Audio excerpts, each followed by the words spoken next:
Os 2 capítulos de Shimatsu no Valkyrie desse mês já saíram oficialmente e traduzidos, mas devido ao excesso de informações, eu decidi dividir em 2 vídeos. Então aqui teremos o capítulo 100, com opiniões e detalhes sobre ele, e no vídeo de amanhã, o capítulo 101. Então vamos logo falar da arma divina do Loki, seus poderes misteriosos e a força desconhecida de Simo Häyhä. O capítulo começa com os 3 deuses já avançando na direção do Simo e o Heimdall desesperado, pensando se essa batalha de 4 contra 1 não era contra as regras do Ragnarok. Mas os instintos dele dizem que esse é um cenário que pode ser utilizado, e que toda essa conversa com ele mesmo em sua cabeça se passou apenas em meio segundo até que ele anunciasse o início da batalha assim que os clones avançaram o suficiente. E aqueles 3 deuses estavam devastando aquela floresta,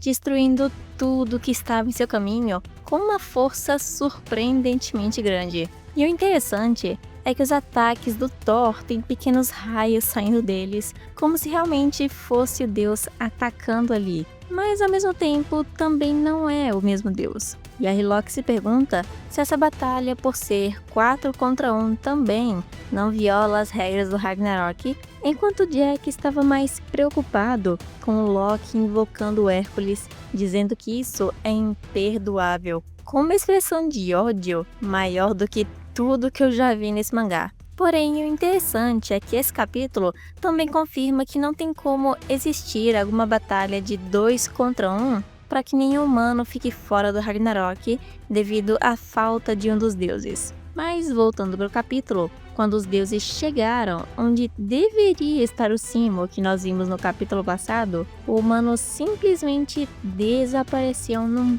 passe de mágica, dizendo que, como um franco atirador, ele se esconde em algum lugar de toda essa enorme floresta e que poderia ser algum plano para que ele consiga dar um golpe mortal no Loki com apenas um tiro. E o próprio Loki também admite que o Simo realmente é muito bom em se esconder, como esperado do maior sniper da história da humanidade. E quando ele percebeu que não ia conseguir encontrar o Simo daquele jeito, ele pegou um anel que estava guardado ali com ele e, de repente, ao colocar em seu dedo, disse que iria aumentar os números, fazendo uma névoa grande o suficiente para conseguir cobrir uma boa parte daquela arena, fazendo surgir diversas cópias do Odin, Thor e Hércules, numa quantidade inimaginável que ultrapassava mais de 100 cópias. E o Loki, sobrevoando todos aqueles deuses, mandou que avançassem, fazendo com que eles, em todos os lugares possíveis, começassem a caçar o Simo Häyhä.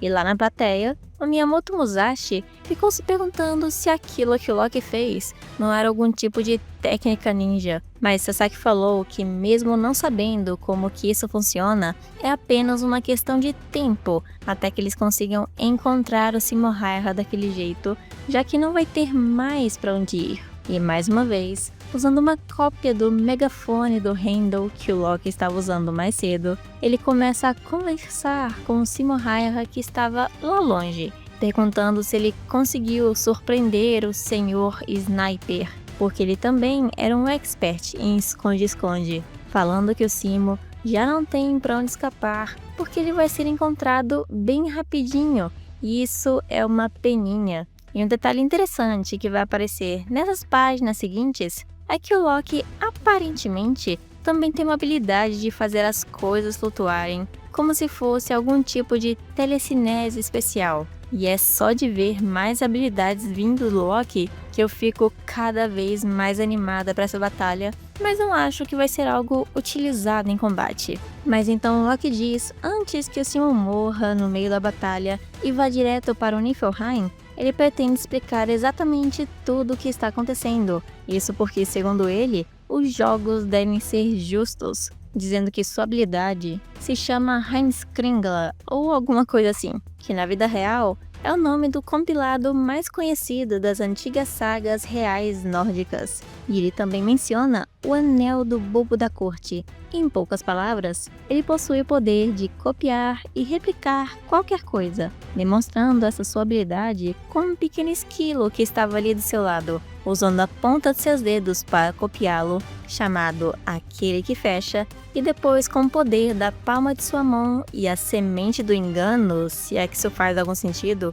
ele pode reproduzir qualquer coisa que ele já tenha tocado, seja essa coisa uma pessoa, um objeto ou até mesmo um deus, mostrando as cenas em que ele tocou nos deuses que nós vimos na arena até agora. E esse anel que ele tinha também tinha um nome, além de ser a sua arma divina. E o nome estranho dessa sua arma é Andvaranaut, o Anel da Multiplicação Infinita. E esse anel na mitologia é dito atrair metais preciosos e também foi oferecido para Brunhilde pelo Sigurd, conhecido como Anel do Nibelungo. E o mangá, o Loki menciona só poder criar 5 cópias de uma só vez sozinho. Mas com esse anel especial que é a sua arma, o número pode aumentar infinitamente. Então, considerando os números que ele já produziu, muitos imaginaram que isso poderia até ser considerada uma trapaça. Mas mesmo esse anel sendo dado como uma arma divina,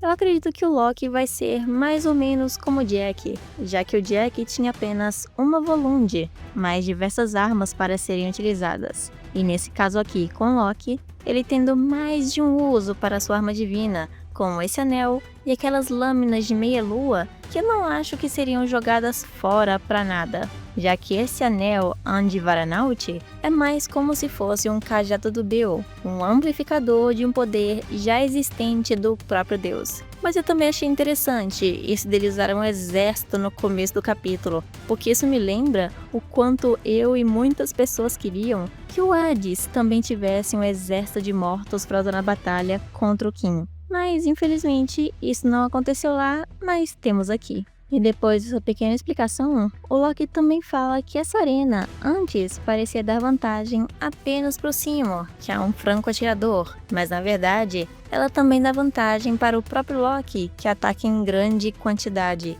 e que a batalha agora finalmente estava justa para ambos os lados. Mas eu fico pensando se esse realmente foi o único motivo para o Loki pedir essa arena. Porque se foi, eu devo dizer que ele é muito burro, porque há apenas uma vantagem de uma das habilidades dele contra o Seymour por completo, no lugar que ele conhece como se fosse a palma da própria mão. Então, por um breve momento, o Loki também menciona que apesar do enorme número de cópias, a força deles é dividida cada vez mais, e que esse é praticamente o seu ponto fraco, com as suas cópias sendo fracas. E o Seymour, como sempre bem calado, não ligou para isso, mas o Loki, percebendo que deixou sua fraqueza escapar, fala que isso não importa, já que o Seymour é apenas um frágil humano que vai ser morto, então não tem muito problema. Mas além do Seymour, o Jack também foi o único que não esboçou nenhuma reação para essa pequena mentira do Loki, considerando que ele consegue ver a cor do deus enquanto ele está no meio da batalha. E por falar nisso, os deuses estavam preocupados que o Loki havia revelado sua habilidade e o seu ponto fraco, mas o Hermes diz que ele deve ter alguma carta na manga porque ele não é tão descuidado quanto seu irmão Ares, desmerecendo o deus da guerra de graça nessa página. E os dois concordam que o Loki realmente não cometeria um erro tão leviano assim, e que tem algum plano por trás de suas palavras, como se ele quisesse que seu oponente ouvisse sobre as suas habilidades. E eles estavam realmente completamente corretos, revelando que o Loki misturou uma mentira em meio de suas verdades na explicação, dizendo que os clones ficam mais fracos quando se dividem. Porém, o Loki podia escolher a dedo quais desses clones teriam uma força a mais ou não, e dessa forma, ele escondeu um Thor em específico com uma força maior do que os outros clones que estavam no meio do exército, porque ele não sabe que tipo de técnica o Seymour Hera vai usar contra um enorme exército. Mas se ele acertar apenas um dos clones fracos, ele vai ficar confiante demais, achando que todos têm apenas aquela força e vai ficar desprotegido. Porém, se ele acertar um clone com força aprimorada, ele vai ficar sob uma enorme pressão, pensando se ainda tem outras cópias com aquela mesma força no meio do exército, meio que deixando ele bem mais nervoso do que normal. E para melhorar mais ainda, esses clones com aparências idênticas, mas habilidades diferentes, vai fazer com que o Simo fique perturbado e a batalha vire a favor do Loki, uma armadilha letal do deus, feita especificamente para acabar com Simo Häyhä em apenas um único golpe, enquanto ele também dizia que ia fazer a Brunhilde se arrepender de tudo isso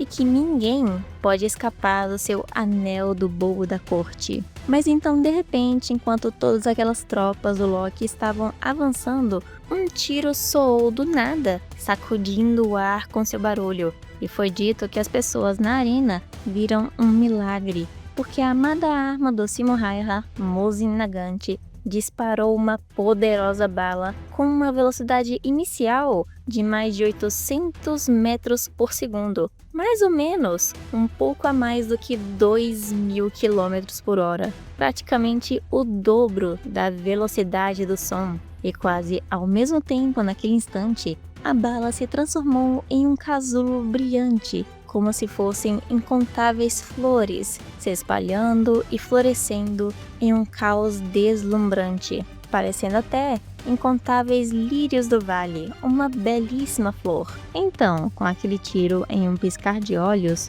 todas aquelas cópias dos deuses desapareceram de uma só vez, sendo destruídos por um ataque em massa do Simo Häyhä. E o que mais surpreendeu o Loki é que até o Thor, que ele havia colocado uma força extra, foi destruído tão facilmente quanto todas as outras cópias, apagando todos aqueles deuses do exército de uma só vez, surpreendendo a todos, como sempre. E como esperado, aquilo deixou Loki morrendo de raiva, falando que então esse é o poder do guerreiro que a Brunhilde preparou especialmente para derrotá-lo. E de longe, nós vimos o Simo Häyhä lá todo escondidinho após o seu tiro, dizendo que o nome dessa técnica era tiro anti-deus, 1000 flores desabrochantes e o matar. Mas mesmo sendo o próprio Simo Häyhä que fez esse golpe ir em direção do Loki e suas tropas, foi ele quem recebeu o dano daquele ataque